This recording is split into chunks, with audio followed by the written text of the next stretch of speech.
और आइए हम लोग प्राचीन इतिहास का दूसरा चैप्टर लुसेंट का देखेंगे। प्राचीन भारत इतिहास के स्रोत। तो प्राचीन भारत इतिहास के विषय में जानकारी मुख्यतः 4 स्रोत धर्म ग्रंथ, ऐतिहासिक ग्रंथ, विदेशी विवरण और पुरातत्व संबंधी से प्राप्त होता है।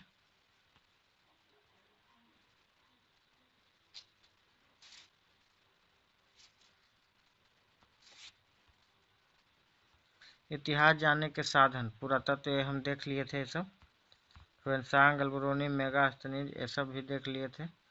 धर्म ग्रंथ, ऐतिहासिक ग्रंथ से मिलने वाले महत्वपूर्ण ये भी देख लिए थे।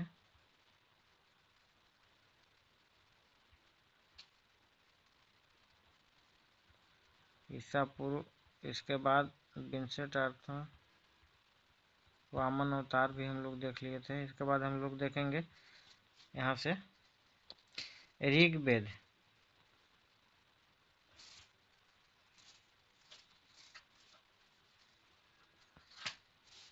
ऋग्वेद में इंद्र के लिए 250 तथा अग्नि के लिए 200 ऋचाओं की रचना की गई है।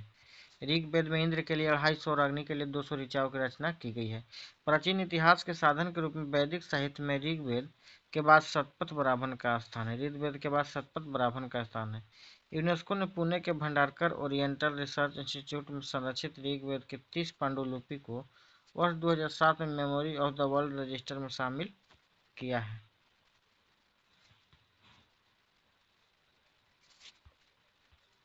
नेक्स्ट देखेंगे यहाँ पे सबसे प्राचीन का वेद ऋग्वेद है। मंत्र भगवान को खुश करने का मंत्र है। इसमें ऋग्वेद में मंडल है 10 और सूक्त है 1028 और यहाँ पे 10,462 ऋचाएँ हैं। तीसरा मंडल जो है गायत्री मंडल है ऋग्वेद के तीसरा मंडल में। सूर्य सावित्री जिसे विश्वामित्र की पूजा होती है। 9वां मंडल है सोम देवता के समर्पित। 10वां मंडल सबसे बाद का मंडल है और 4था मंडल कृषि के लिए है। नेक्स्ट है गाय और यजुर्वेद। गाय और गध और पद दोनों में कहा जाने वाला वेद ऋग्वेद है। यजुर्वेद है। ब्राह्मण ग्रंथ शतपथ ब्राह्मण से लिया गया है। 4 वेदों में से एक है। पहली पुरुष सूक्त की अर्धांगिनी, पत्नी पुरुष की पहली पुरुष की अर्धांगिनी। यजुर्वेद में कृष्ण यजुर्वेद और शुक्ल यजुर्वेद है। इस वेद को पढ़ने वाले को अधार्यु कहा जाता है। इस वेद में यज्ञ करने का विधि विधान है। इसमें यज्ञ करने का विधि विधान है। बलिदान देने से नियमों का पालन इस वेद में है। यजुर्वेद देखिए, यजुर्वेद में हम लोग देखेंगे सस्वर पाठ के लिए मंत्र तथा बलि के समय पालन के लिए नियम का लिए यजुर्वेद कहलाता है। इसके पाठकर्ता को अधार्यु कहते हैं। यजुर्वेद में यज्ञों के नियम एवं विधि विधानों के संकल्प मिलता है। इसमें बलिदान विधि का भी निर्माण है। यह एक ऐसा वेद है जो गद और पद दोनों में पाया जाता है। और इसमें बताया यजुर्वेद में शुक्ल यजुर्वेद होता है और कृष्ण यजुर्वेद। यजुर्वेद के पढ़ने वाले को अधार्यु कहा जाता है। अब आते हैं हम लोग सामवेद। सामवेद के बारे में पढ़ेंगे।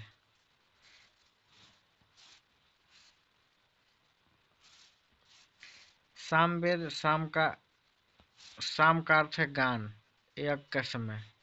शाम का शाब्दिक अर्थ है गान। इस वेद में मुख्यतः 4 यज्ञों के अवसर पर गाए जाने वाले ऋचाओं का संकलन हुआ है।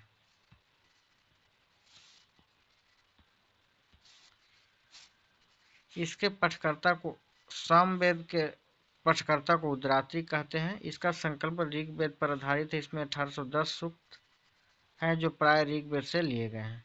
इसे भारतीय संगीत का जनक कहते हैं। सामवेद को इसमें 7 स्वर सारे गम पध निसा होता है। यजुर्वेद और सामवेद में किसी विशिष्ट ऐतिहासिक घटना के वर्णन नहीं मिलते। यजुर्वेद और सामवेद में सामवेद गाना से संबंधित है। स्वर मंत्र का उच्चारण मंत्र संकलन यजुर्वेद के आधार पर स्वर के माध्यम से किया जाता है।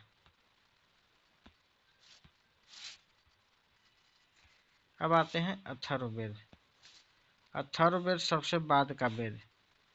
एक मात्र वेद है जो मनुष्य के कल्याण से संबंधित है। मनुष्य के कल्याण से संबंधित वाला एकमात्र वेद अथर्ववेद। अथर्वा कृषि द्वारा रचित इस वेद में कुल 20 कांड, 36 प्रपाठक, 731 सूक्त और लगभग 5987 मंत्र हैं। इस ब्रह्मदेव ब्रह्मा नामक ऋषि से दृष्ट मंत्रों का आकलन, संकलन एवं यज्ञ कर्म से ब्रह्मत्व प्रतिपादन अथर्वादिगृह्य वेद भृगुवेद का भरपूर उल्लेख मिलता है। क्षेत्र वेद से संबंधित बहुत से सूक्त हैं, जैसे नामों से भी जाना जाता है। अथर्ववेद में धर्म, अर्थ, काम और मोक्ष के सभी अंगों का वर्णन अथर्ववेद में है। पृथ्वी सूक्त अथर्ववेद का प्रतिनिधि सूक्त माना जाता है, जो अथर्ववेद के 12वें कांड में पृथ्वी सूक्त में राष्ट्रीय भावना का उल्लेख मिलता है। अब यहाँ देखेंगे कि इसमें मानव जीवन के सभी पक्ष, गृह निर्माण, कृषि की उन्नति, व्यापारिक मार्ग का गहन, रोग निवारक, समन्वयक, विवाह, प्रणय, गीत, राज का चुनाव, बहुत से वनस्पति, औषधि, श्राप, वशीकरण, प्रायश्चित, भूमि, महामात का विवरण दिया गया है। कुछ मंत्र में जादू टोने का भी विवरण है। अथर्ववेद में परीक्षित को कुरुओं का राजा कहा गया तथा कुरु देश की समृद्धि का अच्छा चित्रण है।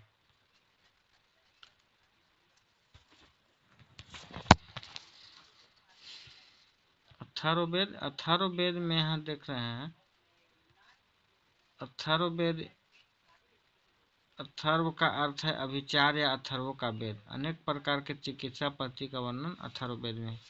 अथर्ववेद में सबसे बाद का वेद है मनुष्य के कल्याण के लिए। 12वें कांड पृथ्वी सूक्त राष्ट्रीय भावना, जादू टोना, औषधि के लिए है।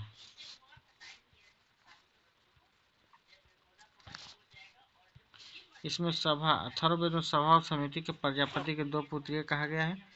वेदों को भी कई शाखा में जो वैदिक अध्ययन और व्याख्या से जुड़े हैं। इसमें काल संख्या ऋग्वेद से जुड़ी एकमात्र जीवित शाखा है।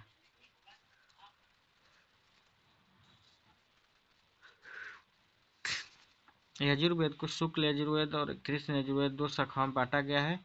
माध्यन्दिक और कान्व शुक्ल यजुर्वेद या वाजसेन संहिता की शाखा है।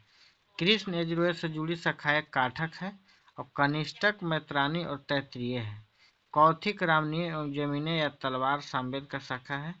अथर्ववेद की 9 शाखाएं थी, जिनके नाम है अथर्ववेद के 9 शाखा,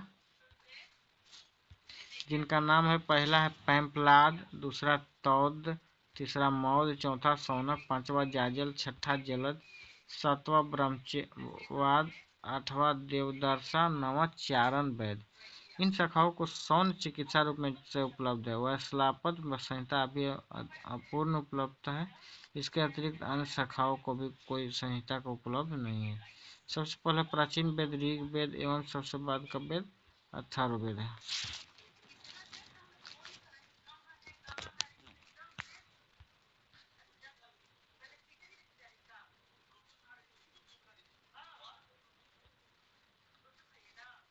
अब आगे देखेंगे ब्राह्मण, आरण्यक तथा उपनिषद। साहित्य के पश्चात ब्राह्मण, आरण्यक तथा उपनिषद का स्थान है। इनसे उत्तर वैदिक कालीन समाज और सांस्कृतिक विषय की जानकारी प्राप्त होता है।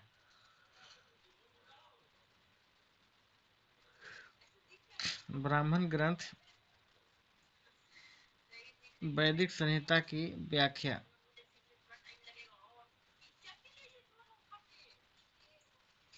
के लिए गद्य में लिखे गए हैं। प्रत्येक संहिता की अलग अलग ब्राह्मण ग्रंथ है।